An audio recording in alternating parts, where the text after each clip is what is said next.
Welcome welcome to our channel chemistry wizard. आज के हम इस वीडियो में पढ़ेंगे लॉ ऑफ मास सेक्शन, जो कि बीएससी केमिस्ट्री ऑनर्स पार्ट 2 में है।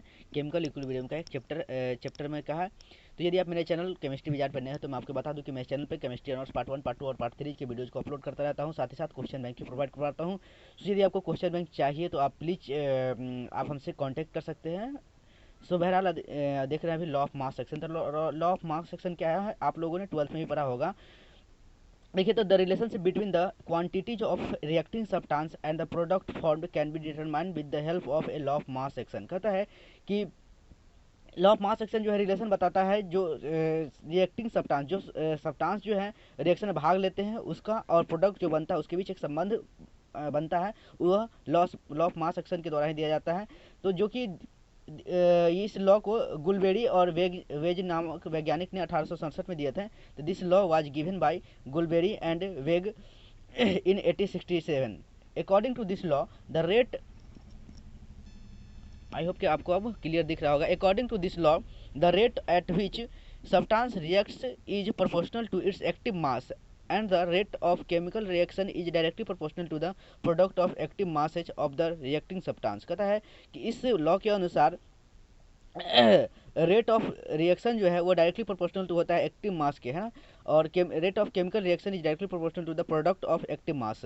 तो उसके प्रोडक्ट के एक्टिव मास के बराबर होता है रेट ऑफ रिएक्शन। तो वही है, देखिए मान लीजिए अगर हम कोई रिएक्शन लेते हैं तो जनरल इक्वेशन लेते हैं, जैसे capital A plus small B capital B, reversible reaction small M और एन, ये रिएक्टेंट है, ये प्रोडक्ट बनता है। तो हम according to this law of mass section the rate of forward reaction, तो फॉरवर्ड आर एफ के द्वारा हम डिनोट करते हैं।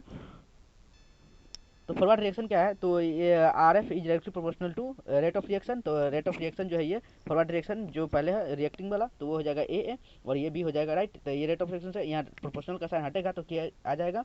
तो आर एफ बराबर के एफ, यहाँ जो के जो है कॉन्स्टेंट है, के एफ इज इक्वल टू के एफ इंटू ए, ये बड़ी ब्रैकेट से इसको हम डिनोट करते हैं, ये छोटी ब्रैकेट में, बड़ी ब्रैकेट में ही बी है, right. At the rate of reverse reaction, अब ये तो था फॉरवर्ड रिएक्शन, अब रिवर्स रिएक्शन दिया है उसको हम लोग स्मॉल आर के द्वारा डिनोट करते हैं। तो small R R is directly proportional to ये रेट ऑफ रिवर्स रिएक्शन में ये है यम वाला, तो वो लिख लेंगे।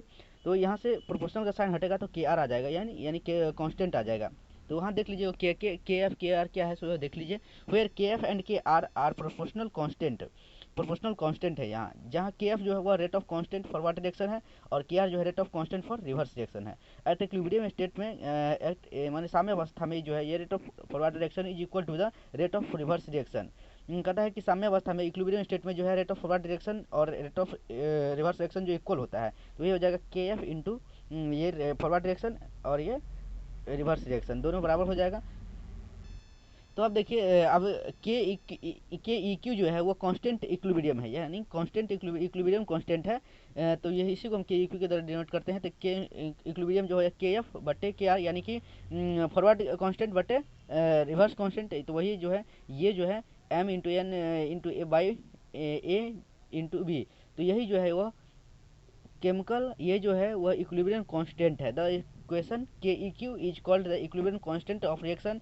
It equation 1 represents law of chemical equilibrium. I hope कि आपको ये समझ में आया होगा। आगे कौन सी टॉपिक पर वीडियो बनाना चाहिए वो आप कमेंट जरूर करें।